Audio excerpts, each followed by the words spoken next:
love wilderness, you have to love Australia. I mean, take a look at it. It's vast. It's a beautiful continent. I'm going to venture into the heart of some of the wildest places on Earth. Off the beaten track. Oh, what was that? Oh, a big one.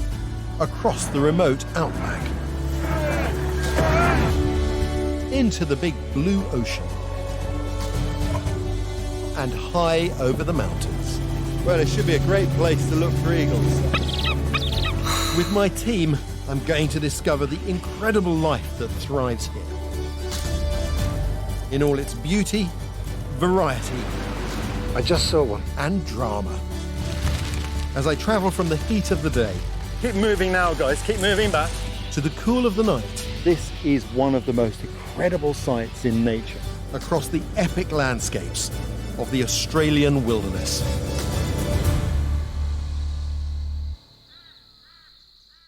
Australia is the world's largest island, and nearly half is untouched by humans. I'm heading to its greatest mountain range.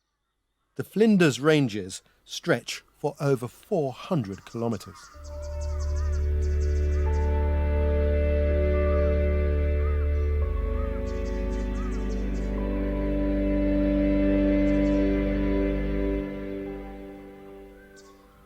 I love this time in the morning. Just as the sun starts to come up in a landscape as large as this, you can hear the bird song as the birds herald the dawn. And of course, a yellow horizon like that, that lemon yellow you get there, can only be one place on Earth, and that's Australia. These are the Flinders Mountains in South Australia. It's the largest mountain range on the continent, and I've never been here before. Already it's taken me by surprise because it's the beginning of the autumn, and I have to say, it's really chilly.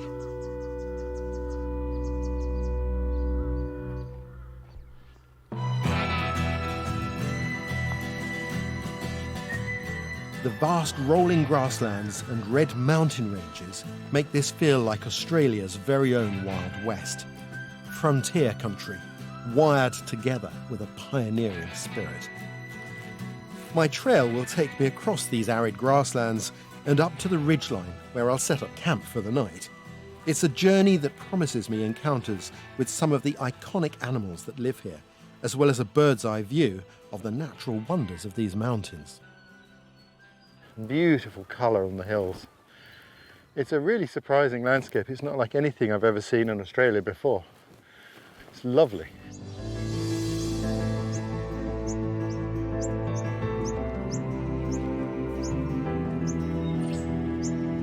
Here, the best time to see wildlife is in the early morning or late evening. That's when things are most active. I really like the sounds from the honey-eaters. It's such a joyful bird. It's great. And we've got galahs, Australian magpies, and a number of different corvids, all adding to the ambient sound here. It's lovely.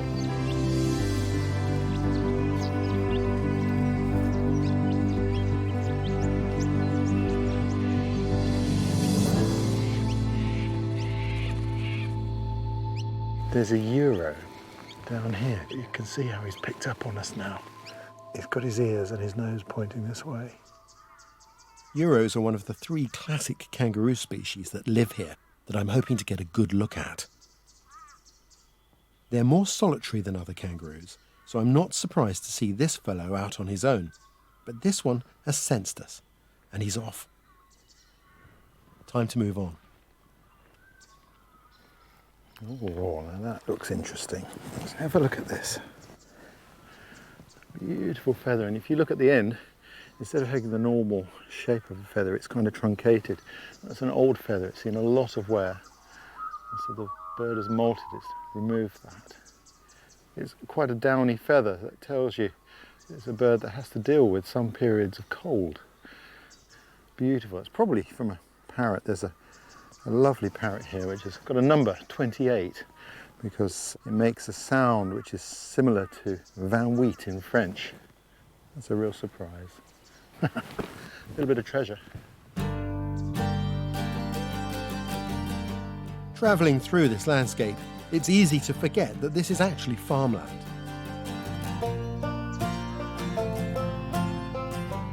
There are a few clues, like these wind pumps that are drawing water up to the surface from deep reservoirs underground. In fact, I'm hiking across a 30,000 square acre sheep station called Rawnsley Park, and I've arranged a rendezvous with the owner, Tony Smith. Hey Tony, how's it going? Yeah, good, Ray. Tony is a fourth-generation sheep farmer, and his family roots stretch back to the days of the first English and Irish settlers. My great-grandparents lived in this district, and then grandparents lived here, and my parents bought this property in 1953. Because it's a bit strange, isn't it? People came from Europe to Australia and imported the farming practices of the old world to here, and it didn't really work. Yeah, the first settlers that came here went through a 3-year drought. Well, how many 3-year droughts do you get in the UK? Not too many, no. It looks very green here at the moment, but I know you had a really good rain this past season. Oh yeah, this is a bit better than normal. Some years it's quite barren, but no, this year looks good. Hang on, Tony. Hang on. Yeah, Hey, sheep Norton. look good. Yeah, they do. Norton Warnest looks after Tony's 4,000 head of sheep. Is it a hard life looking after the sheep? Yeah, it can be. It can be pretty risky when you have to round them up. Sometimes they go right up into the hills and lots of rocks and steep country, so yeah. It always strikes me there are not many farmhands to look after a lot of animals here. No, we rely on the dogs. The dogs do most of the work, so I use a breed called Kelpies, so they're a herding dog, and they see me as the boss and they just want to bring the sheep to me, so makes life a lot easier. Yeah. How many people do you have working like Norton on the farm? One. Just Norton? Just Norton. Hey! Hey!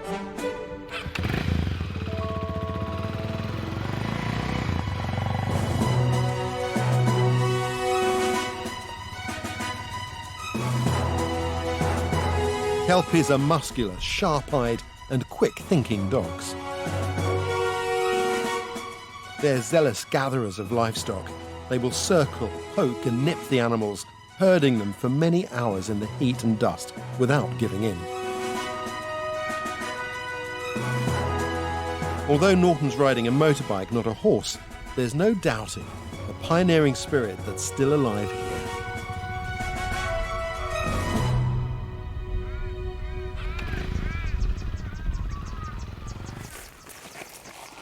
The sun's climbing overhead, and it's time to move on.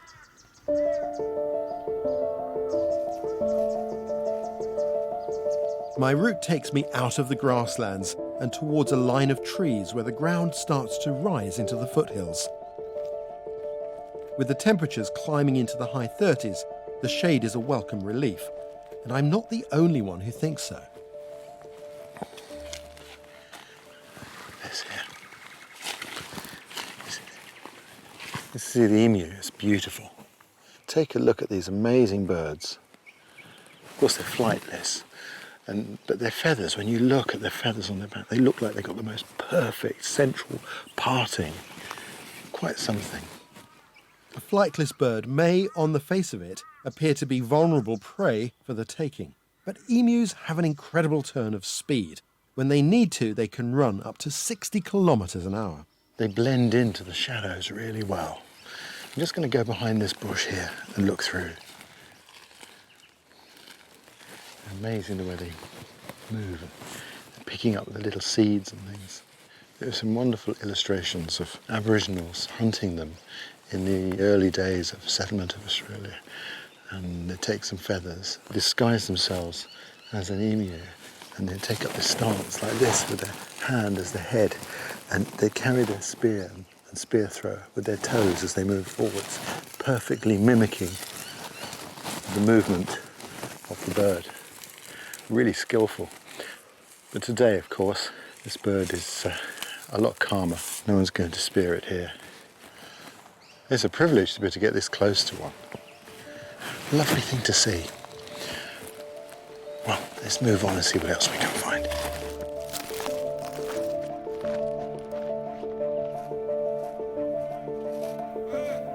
I follow the gully up into the foothills to a small waterhole. These waterholes retain water after the streams and rivers run dry, and they're a lifeline for animals living in a place as dry as this. In arid country, water means life. It's the old story. It's the best place to be. Right, I'm going to get set up. Martin, my wildlife cameraman, and I settle ourselves in, hidden by nets and a camouflage screen. As well as the bird life, I'm hoping we might see some larger animals. And almost straight away, we're in business. Directly behind you, up the track, are 2 kangaroos. Look over your left, behind you. Have you got it on camera? Fantastic. I think it's going to come down here in a second. A grey arrives. It's the most common species of kangaroo. Mothers communicate to their joeys by clicking, and they'll also growl when threatened. As well as the grey kangaroo, I spot its smaller cousin, the Euro. And just as we thought it couldn't get any better, a red kangaroo arrives at the water's edge. During the dry season, red kangaroos can go for days without water, perhaps only drinking twice a week. Seeing this is a rare treat.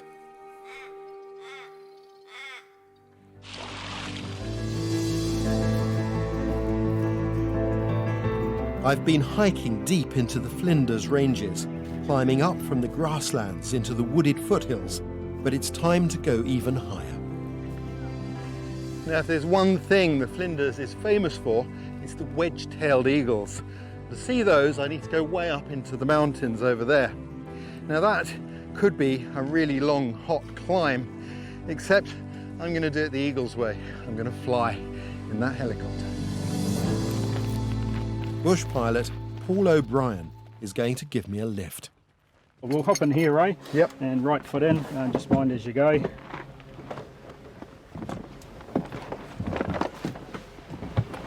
And seatbelt, Yep, self-comfortable.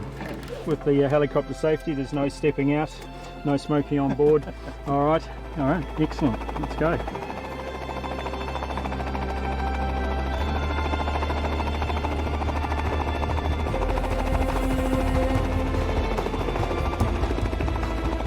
Paul is flying me to the top of a mountain ridge called the Chase, where I'm going to make camp for the night.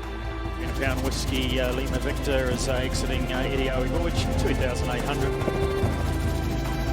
Well, it should be a great place to look for eagles, that's for sure. We're right up in their country now. Yeah. The eagles I'm here to find are the region's top predator. As the air warms up in the valley below me, it creates perfect thermals for the eagles to soar on in search of their prey. My best chance of seeing one will be in the morning, which means an overnight stay on top of the mountain. By the time all of my team make it up onto the ridge, the sun is going down and it's time to set up camp. This is real wilderness, no lights or Wi-Fi up here. Great bit of Aussie ingenuity there in that pot hanger. This is a pretty flash camp and a really good location, and it's a spectacular view, but the thing that excites me most is this amazing tree. This is a grass tree, and this is one of the, you find it all over Australia, but it's one of the things that really spires above the Flinders. You find it in the high country like this, and this had quite a lot of uses. The dead flower stalks like this, they were favourite friction fire sticks used by Aboriginal people. So it looks like it was designed by an architect. Mind you, maybe it was. Now this has given me an idea. I'm never one to waste a natural opportunity. And with a fire going, camp feels like home in no time. But it's a lovely camp, and I'm going to knock up some bread for this evening while we're here, in a real Australian tradition. which is to make beer bread. For that you need flour and beer, basically. So there's the flour ready, and in goes some beer. This is a staple of the old cattlemen. Many still, of course, in the cattle stations will still make dampers and beer bread. I'm just going to make a small loaf because we're kind of right on darkness now. And it's nice to cut a cross in the top. Cutting the cross in the top of the bread actually helps it in the cooking, but really goes right back to the Celtic origins of some of the early pioneers to Australia. And I'm going to start that bread above the fire in the iron pot, and then a little later on I'll put some embers on the top to brown it off on top. And of course it's economy in all things. When you're out on the range, people don't want to waste stuff, and I've been economical with the beer, which means that I get a swig. Doesn't get much better than that.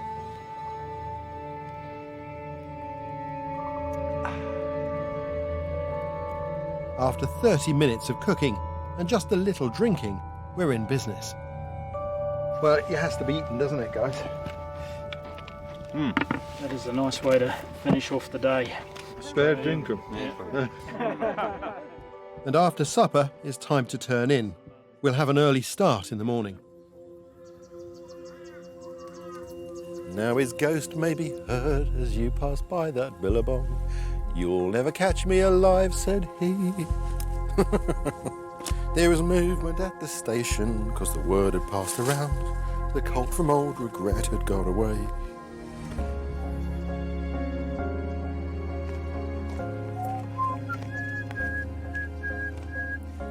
Last night I had some company. You can see here this incredible spider's web made by an orb weaving spider. Now, I know some people are terrified of spiders, but I'm quite used to them, and I really don't mind having a neighbour like that.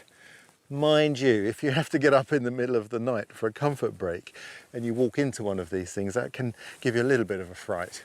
The woods here are absolutely full of them. There's another one lower down over here. Come and have a look. They've strung their nets here through the woods, of course, to catch their prey.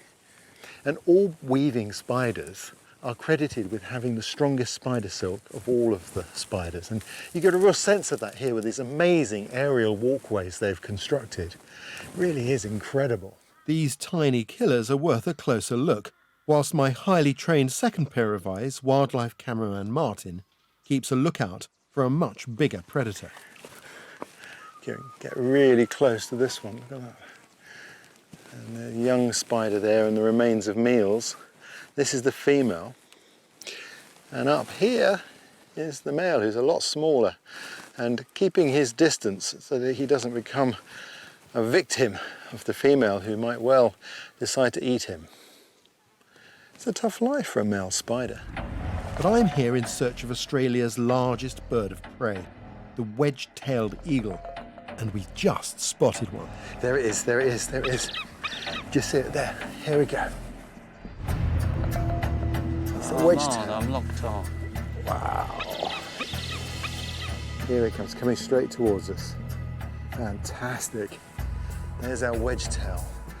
Now I reckon they've been waiting for some thermals to take to the air, and the air has just warmed up. Perfect timing. That's great. Did you get it when it came past a minute ago? Absolutely fantastic, Ray. And to see that wedge tail as well, It's a very big bird, isn't it? it's a first for me, it really is. Came to check us out. Awesome. Gosh, if you could come back as an animal, I think an eagle would be a good choice because they get such a great view of the world. Amazing. The old wedgetail is quite a predator, actually. Basically, it has binocular vision. It can see great detail at long distance. But also, it's been known to take some pretty large prey. There are records of it actually driving kangaroos off of cliffs and taking emus. They're very attracted to road kills along the roads. We often get kangaroos on the sides of the roads, and the wedgetails go down, and they'll grab them, and they will drag them by using their wings and their talons off of the road. So it's right up there with the big-time predators of the world. It's been great being this high up looking out on wildlife, but all too soon it's time for me to take to the air as well, on the final leg of my journey across the Flinders Ranges. Helicopter 44 lifting from the Chase Range, 3,000 and on track to St Mary's Peak. Now we get to see what the wedgetail was seeing this morning when it took off in the thermals.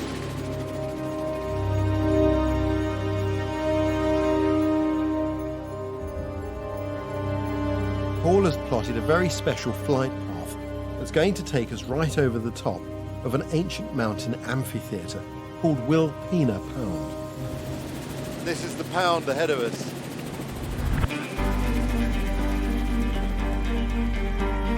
Although it looks volcanic, it was actually formed when huge tectonic forces folded the Earth's crust into these mountains almost 800 million years ago.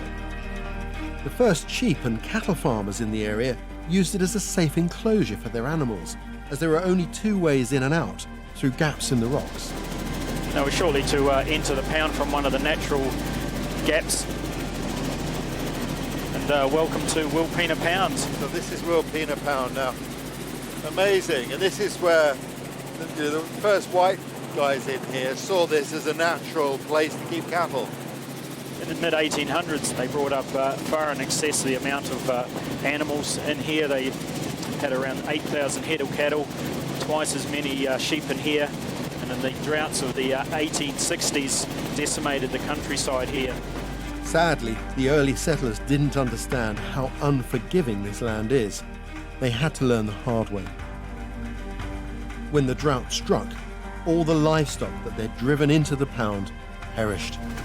So we're back onto Rawnsley Park Station now. Wow, that's some journey.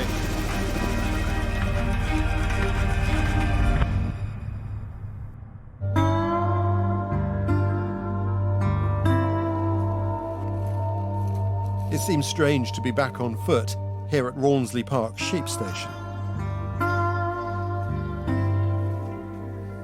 Well, sadly, I've come to the end of my journey through the Flinders, and it's been spectacular. I really didn't expect to see so much wildlife in such an arid, mountainous region.